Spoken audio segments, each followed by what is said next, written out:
And can I salute Deputy McGrath and indeed the Rural Independent Group for tabling the motion here today, because there's a narrative being put about that the damage is done, it's an absolute scandal, but sure, look at what can you do, it's too late.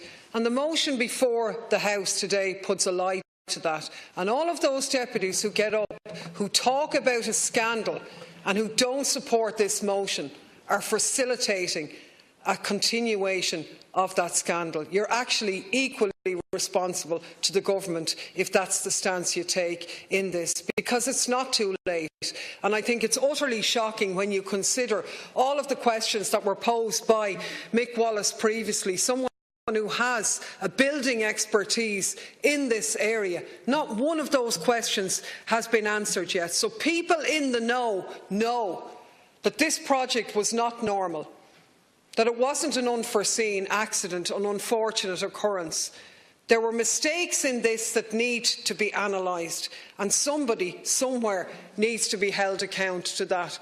But that's not what we're doing. And unless we halt these works now, everybody who doesn't support that is facilitating this scandal, because it's blindingly obvious that that's the right thing to do, to stop pouring money down a hole. We don't know what the limit's going to be. We know it's going to be well more than $2 billion. And to get up and say that, oh well, if we don't do that there's going to be delays. We know that the PAC were told that retendering would add 2 years to the project. Deputy Donnelly tells us it's going to be 10 years, in his opinion, not a substantiated opinion, backed by evidence, mind you, just his opinion. This is the absolute nonsense that we have had to put up with in relation to this. We want concrete figures, concrete explanations. However, we do know, for example, that the National Paediatric Hospital Development Board has applied to Dublin City Council to stay in their head operations for another 5 years, in other words, beyond the completion date. So they expect this project to overrun. A greenfield site at Connolly